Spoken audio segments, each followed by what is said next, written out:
Hi, it's Vishali. I am at Selhurst Park, my first ever visit to this ground, and I've just witnessed Crystal Palace beating Chelsea 2-1 in what was a really highly entertaining and thrilling game. You know, it was Palace's first win of the season. They've scored their first goal of the season, and Chelsea have been handed their second straight Premier League loss. Of course, they lost to City for the international break. They've now lost to Palace. They're trailing Man City by 9 points in the Premier League title race.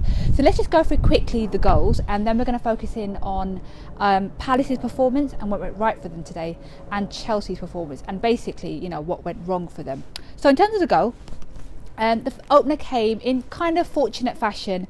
It has gone down as a Zaha Azpilicueta own goal, but Kabay was heavily involved in the opener in the 11th minute, before Bakayoko struck back and he scored in the 18th minute from a corner kick. He headed the ball past Baroni to bring Chelsea back into the game at 1-1.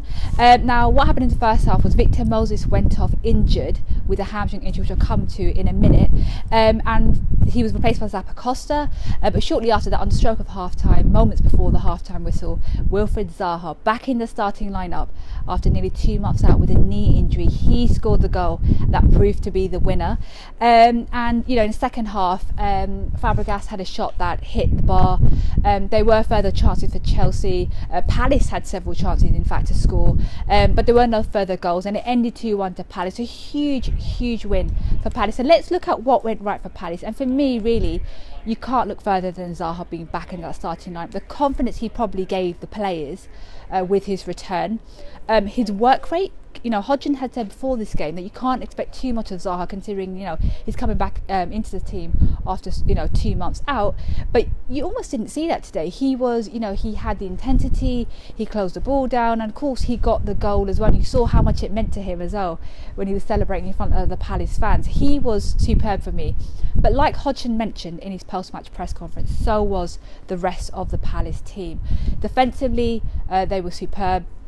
They kept the likes of Batshuayi, Hazard, Willian in the first half quiet. But for Chelsea, they now have a mounting injury crisis, because Conte has confirmed that Victor Moses will miss Chelsea's game against Roma next week.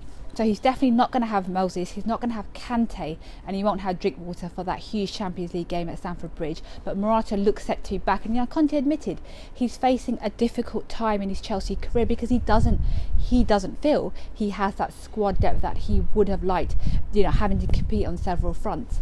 And in terms of the performance today, they were lackluster. I think for me, they were poor all over the pitch.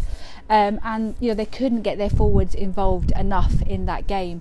And I think now Chelsea have to, they need to regroup. They need to find their confidence, lift their spirits. They are top of their Champions League group. They need to get that win over Roma, and then hope that they can get back on track in the Premier League when they host Watford at Stamford Bridge next week.